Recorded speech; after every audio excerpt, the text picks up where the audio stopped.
Only through communication can human life hold meaning. Hey everyone, welcome to Chapter 10, Communication and Close Relationships. In Chapter 10, we'll explore the various communication patterns and dynamics of friendships, family relationships, and romantic relationships. So let's dive right into friendships. Essentially, friendships are voluntary relationships that provide social support, and they can be categorized based on these following categories: short-term versus long-term friendships, task orientation or maintenance orientation friendships, low disclosure versus high disclosure friendships, low obligation versus high obligation friendships, and then infrequent versus frequent contact friendships. So we see that when developing friendships, we could either have same-sex friendships or cross-sex friendships. So same-sex friendships are close friendships that we develop outside of the family unit with individuals of the same sex or gender identification. We see that females establish close same-sex friendships, oftentimes through more personal self-disclosure, whereas males tend to establish close same-sex friendships through more physical shared activities, such as gaming, sports, hobbies, and so forth. When developing cross-sex friendships, oftentimes these friendships go through some interesting dynamics in times of uncertainty, especially because romance or feelings might be involved. And so we see this mutual romance where two individuals develop a friendship with the hopes of evolving that friendship into something more romantic. Then we have strictly platonic friendships. This is where neither partner wants romance. And then there's the desires romance, where one individual wants more of their friend. They want to develop that friendship into more of a romantic relationship, but fears that the other person does not. And then there's the rejects romance. This is where one person does not want any romance from their friend, but might think that the other person does. And so when developing any friendship, we often experience some of these dynamics and times of uncertainty. The book also talks about friends with benefits. Now, these are interesting friendships, and there is some academic literature exploring the dynamics, the communication, the complexities of these relationships. But essentially, surveys have shown that these relationships or friendships are designed to fulfill some basic physical need without the challenge of emotional commitment. However, in the research, it really points to this paradoxical situation. So in this Bison and Levine's 2009 research, they state that friends with benefit type relationships are often problematic for the same reasons that they're attractive, right? And we could look at a theory that we just recently discussed in Chapter 9 that explores why these relationships are inherently problematic, and that is equity theory. If we are exploiting a friendship or a relationship without putting any effort back into that friendship, then we see that there's going to be inequity. And when we see those power gaps within the relationships, or an imbalance of power or equity, then they're set up for failure. So another theory we could look at is social exchange theory. So both the equity and social exchange theory point towards these relationships as inherently problematic because of this paradoxical situation. Like they're attractive because it's like, oh, I can fulfill basic needs without putting any emotional investment within the relationship. And if we just extract the rewards or those resources without, benefiting the other person or, enhancing the emotional connection, then the costs are going to outweigh the benefits in the long run. So what does successful communication look like in friendships?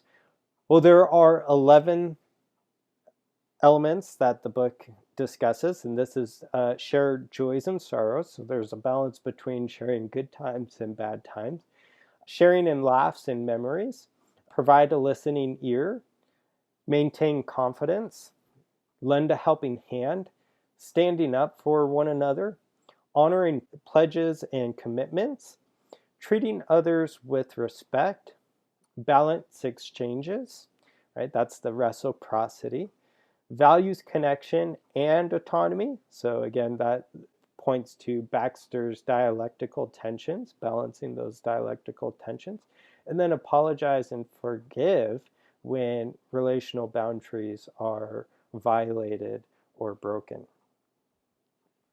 Now, the book also talks about family communication. And so in this presentation, I'll discuss a little bit about what the book talks about, but just keep in mind, this is almost a whole nother discipline of study within communication studies, family communication.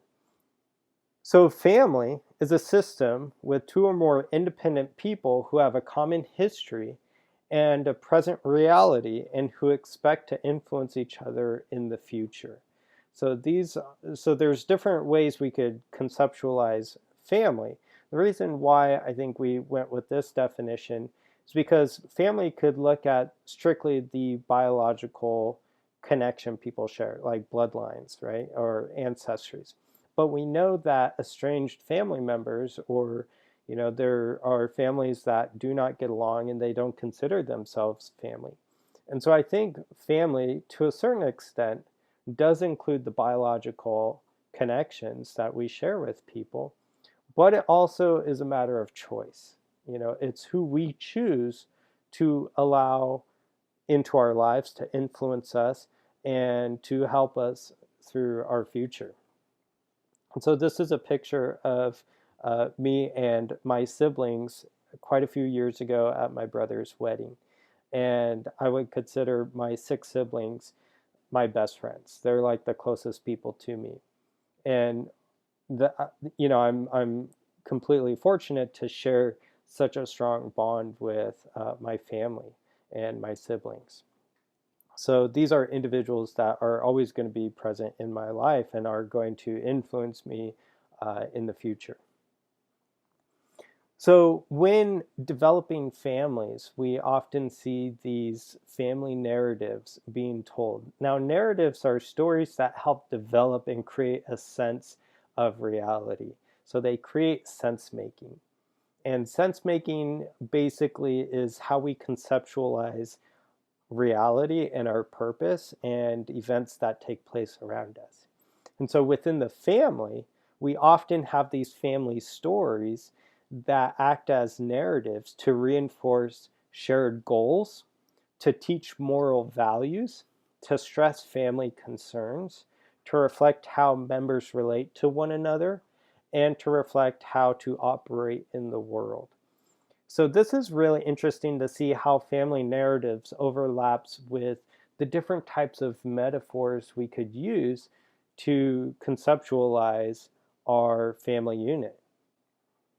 Now we could look at the rituals and rules within families as a form of communication. So family rituals centers around celebrations or everyday life.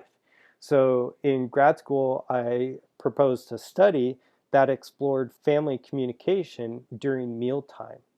Now it's interesting, so medical research and health research has found that adolescents' well-being is correlated with how frequently an adolescent has a family meal.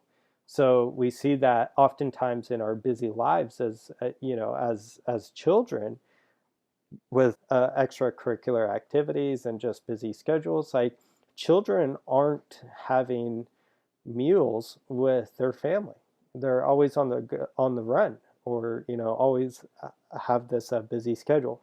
So medical research, psychological research, and health research has found that the less frequent family meal times are, the more at risk adolescents are for engaging in risk behavior, such as smoking cigarettes, drinking alcohol underage, engaging in risky sexual behavior. And so my study was looking at not only the frequency of mealtime within the family unit, but also the level of communication, specifically the supportive type of communication within that family mealtime. So I was going to use a concept that we'll learn in chapter 12, the final chapter of this semester, and how the communication climate could be a better predictor at adolescent life satisfaction rather than frequent mealtime or how many times an adolescent has a meal with their family. So think about dinner time or the time we spend with our family. Oftentimes we build rituals or rules around that. So growing up, we always had dinner together. That was like the family rule. Like we could never skip out on dinner. Even if you were like, arguing with a sibling or you had some sort of conflict, like that was like a rule like that was never broken.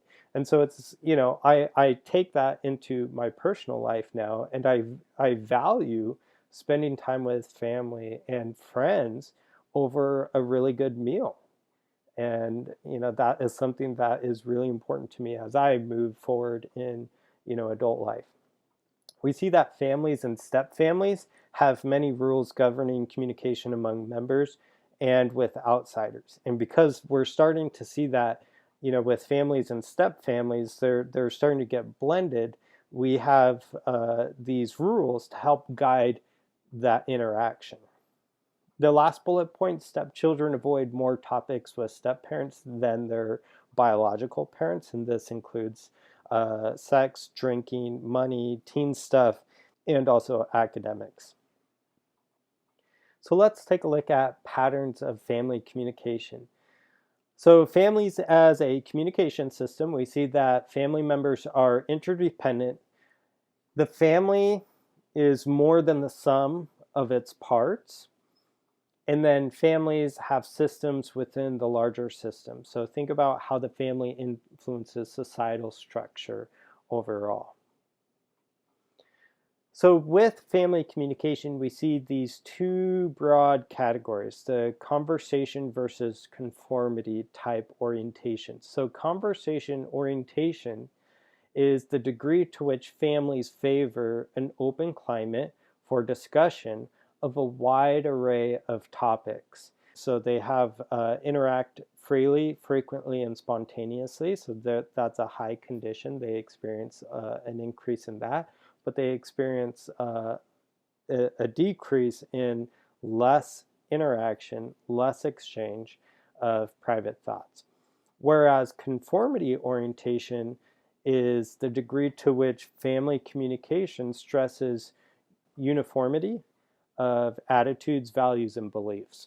And so we see that these families are high in seeking harmony, interdependence, and obedience, and they're marked with low individuality, interdependence, and equality. So some other categorical orientations we see is this consensual, which is high conversation, high conformity. We see pluralistic family orientations. This is where we have a family that is very high in their conversational orientation but has low conformity.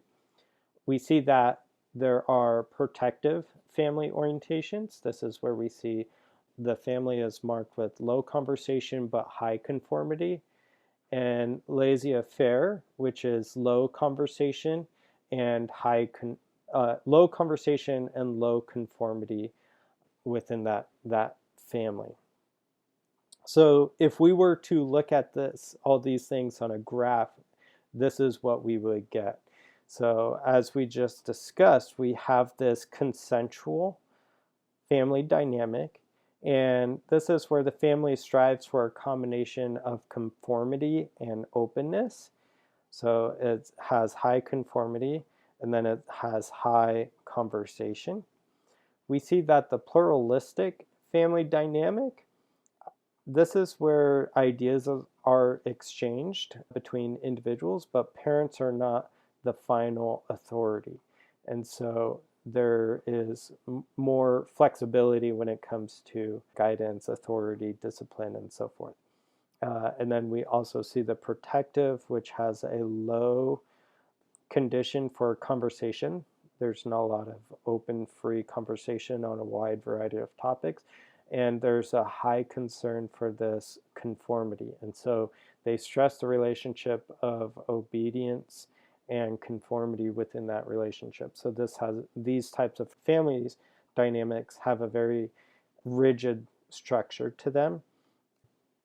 And then laissez-faire type family relationships are marked with a low conversation and low conformity. So there's really no consistent norms. There's little parent to child communication. And as a result, these family dynamics, these family type orientations lack really rich rules, narratives, and norms of behavior.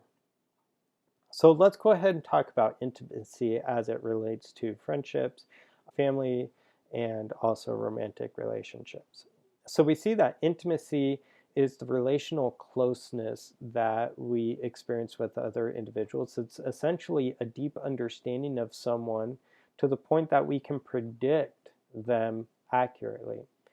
So this is developed through self-disclosure. Sharing personal revealing information is one way we can develop intimacy, that emotional relational closeness with someone.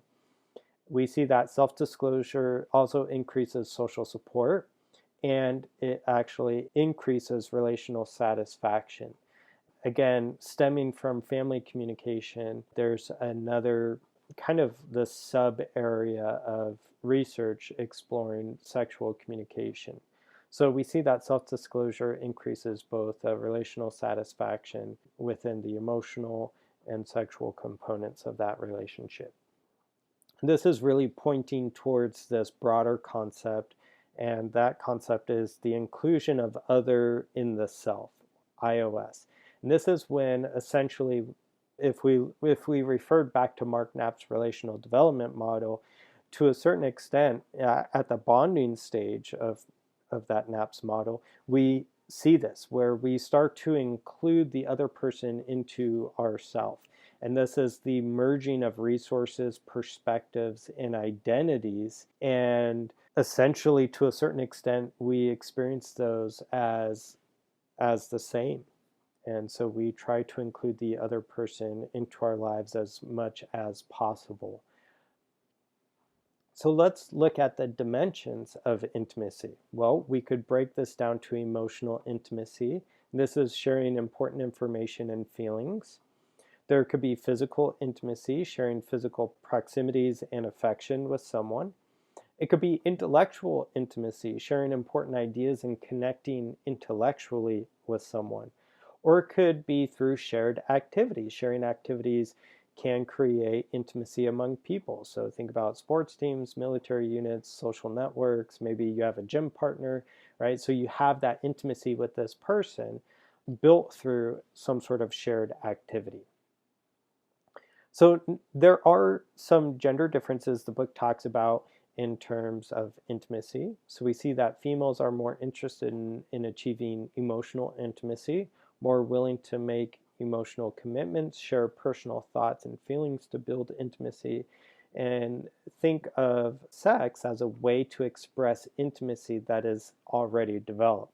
Whereas males are less interested in achieving emotional intimacy, their priorities are more focused on that shared activities, less willing to make emotional commitments, create intimacy by shared activities, often through groups, and thinks of sex as a way to create intimacy.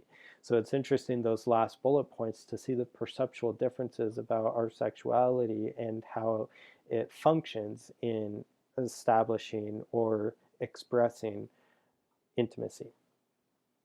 So let's talk about the characteristics of romantic relationships. So throughout the course of human history, we've been trying to define and conceptualize this deep emotion that we experience called love. We have thousands of songs about, love and heartbreak. We have poetry, we have whole books.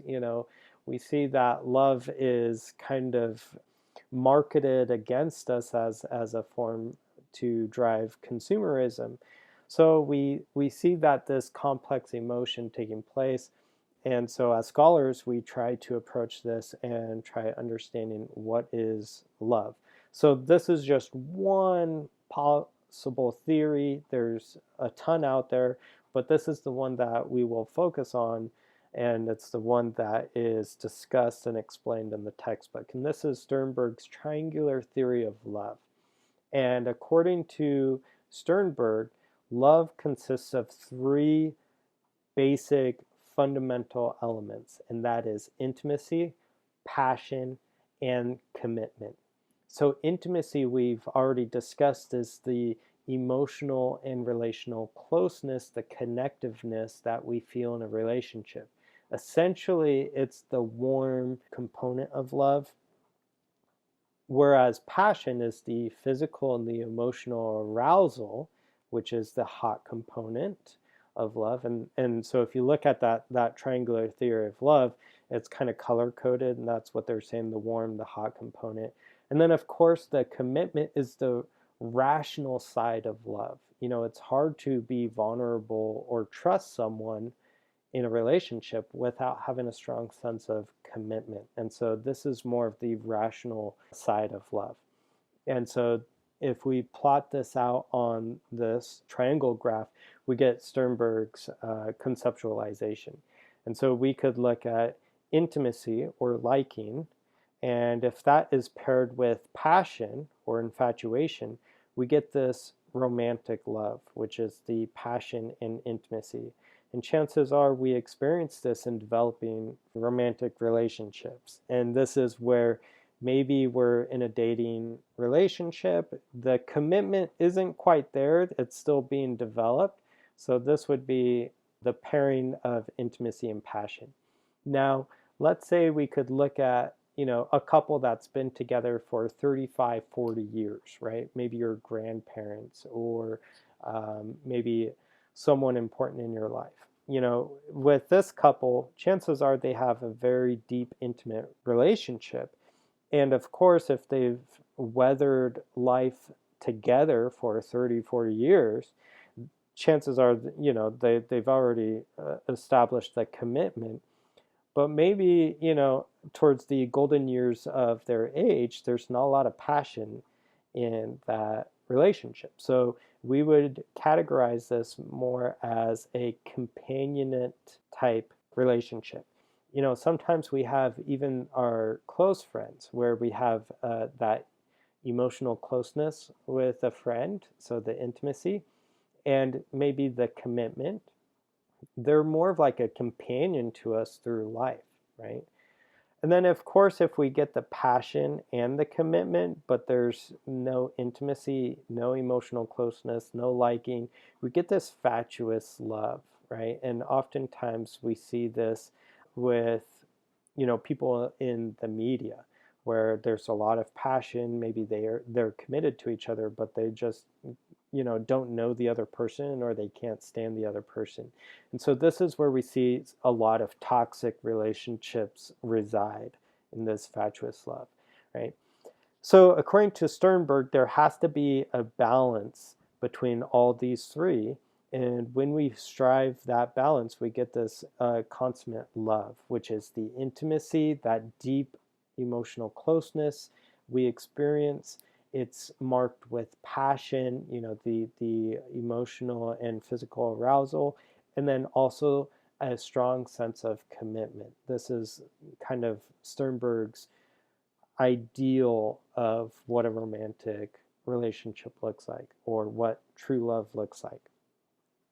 So let's take a look at effective communication in romantic relationships. Specifically, Gary Chapman's work on the 5 love languages. Chances are you've probably heard this before. If not, I think this is very important to discuss, especially as we talk about communication and romantic relationships. So according to Gary Chapman, there are 5 basic types of love languages. These include words of affirmation, quality time, gifts, acts of service, and physical touch. So according to Chapman, love languages are the primary way we express our affection towards someone. Now, the way we express our affection might be different than our preferences of receiving affection. And so let's take a look at this first one, words of affirmation. This is essentially when individuals have the preference to use compliments, verbal affirmation, praise, written notes, or letters to communicate their affection. So if you notice someone is always complimenting you, maybe that's their predominant way of showing affection to you. So quality time is using time spent together, being present, being available, giving our undivided attention to the other person, and using quality time to really communicate our affection. And so for some people, they don't need to really use words, but it's a matter of being present and spending quality time. And that's how they express their affection. Now, sometimes individuals give gifts, and they use gifts as a sign of affection. So it's not so much the gift, but it's the thought that counts. It's the act of giving something that is how they're expressing their affection. We see acts of service. This is where individuals communicate their affection to other people through completing tasks. And then, of course, we get that physical touch, using meaningful touch to communicate affection. So these are the 5 basic love languages. And in this chapter's discussion and homework, I'm asking you to take a survey to assess which of these 5 love languages is your predominant love language. Because I think a lot of couples experience conflict, especially when they have perceptual differences of the affection and how that affection is communicated within their relationship. So again, for me, like, I use compliments, verbal affirmation. I really enjoy that. The second on my list is that quality time. And so if I'm showing someone affection by complimenting them, but maybe they, have a preference for physical touch or acts of service or gifts, it might not even register to them that I'm trying to be affectionate towards them. And so there's incongruencies between, the expression, the communication, and the interpretation. And so being able to know how you predominantly communicate affection will give you insight into maybe adapting to other forms of affection expression, so that, again, when you're in your relationships, you can maybe identify patterns in your relationships and be able to tailor your communication to adapt to the other person's preference.